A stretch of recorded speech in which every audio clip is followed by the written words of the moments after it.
Hello, Francis Zuka here, and welcome to yet another edition of my Life Story Series podcast. I'm glad to have you listening. This one is titled, God Made Life Simple, Man Made It Complex. Real One Eke was an amazing business mogul in his mid-40s.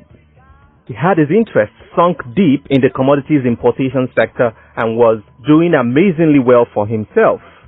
He had hit 8 figures in US dollars in his business as at age 30 and had built an intimidating business empire. He had a modest family and would usually return to his magnificently built country home at the end of every year. He had friends in high places in several nations of the world and in the corridors of power in his home country. Now here is something remarkable about Real One, however. He was a stickler for simplicity.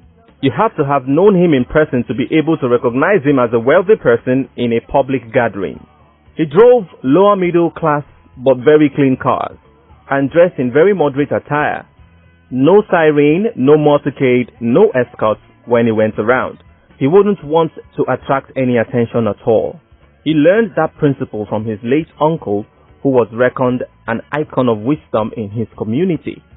On one occasion, when Real One was returning to his country home, something happened. He was to pass through the city where he intended to pay homage to a certain highly placed political office holder. The visit was warm and the hospitality he enjoyed from his host was great. Finally, it was time to go, and his host marveled at the fact that he was being driven in a simple Toyota Camry saloon car and had no escorts with him. His host berated him for being not security conscious and offered to attach 2 Hilux vans fully loaded with armed men to him to see him home, but Real One declined. His host, being much concerned about him, insisted and pressured him until he gave in. He, however, allowed none of the Hilux vans but accepted 2 of the armed men to get into his own vehicle and ride with him. Off he went to complete his journey to his country home, and somewhere on the road there was traffic. Real One's driver notified him that the traffic light was on red. Shortly after that, the light went green, but the traffic wasn't moving, amazingly. Something else was going on. Real One caught sight of sharp movements left and right and across by some figures. Then suddenly, there was a scream. Then some vehicles moved forward as if the traffic was easing off. Ojo, the driver of Real One, then remarked, "Oga, I just noticed that no vehicles are coming on this side of the road." These things were happening all at the same time. The driver had barely finished saying what he was saying when 2 young, deadly-looking figures descended on their vehicle. They were armed. As they looked inside the vehicle through the wound-up glasses, one of them said, "I know one of the men sitting behind. He's a rich man. Get him! Let's get him! Let's get him!" Almost immediately, his colleague shouted, "Police! Police! Inside the car! Police!" And that was it. These guys simply swiftly stepped backwards and poured a torrential rain of bullets on Real One's vehicle, giving the armed men that were with Real One no opportunity to even make the first move. All 4 men were bathed in their own blood in seconds.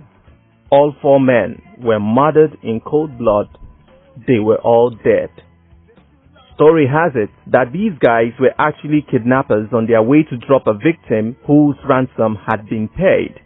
They wanted to disembark because of the traffic and were looking to snatch a vehicle.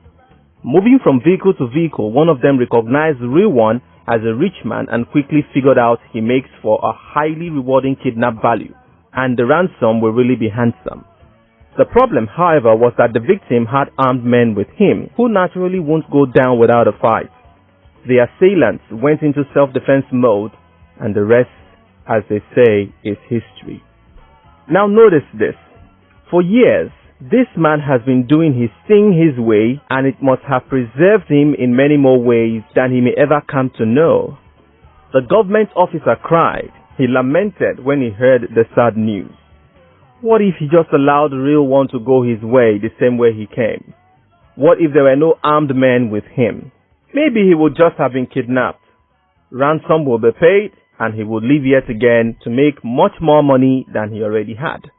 In a world drunk with the wine of showmanship, in a society where impression sells far higher and way faster than reality, in a situation where class is hard currency and packaging is X-rated, life has become not just complicated but convoluted as well. You must make a choice, as there's no middle ground. Simplicity or complexity? Which way? It reminds me of a song by one of Nigeria's finest by the name of Adekunle Gold, titled Work. The chorus admonishes and says, stop living fake life. Ororo no be crude oil. Pussycat no be tiger. Monkey atosi chimpanzee. It translated means, do not live a fake life. Groundnut oil isn't the same as crude oil. A cat isn't a tiger. A monkey is different from a chimpanzee. This is great food for deep thought. Many people live complicated lives that they impose on themselves in the process of responding to convention and what is generally acceptable, as opposed to what is necessary for them to live life to the fullest. No wonder Paul, that great apostle, speaking said, and I quote, all things are permissible, but not all things are expedient, unquote. He said that to establish the fact that moderation is key for the purposes of your excellence and balance in life. You need to be careful not to tamper with the simplicity nature has endowed us with. For in that, there is a switch to certain complexities that come with so much more cost, constraint, and inconveniences with concomitant consequences following them. Leonardo da Vinci couldn't have put it any better when he said, and I quote, simplicity is the ultimate sophistication, unquote.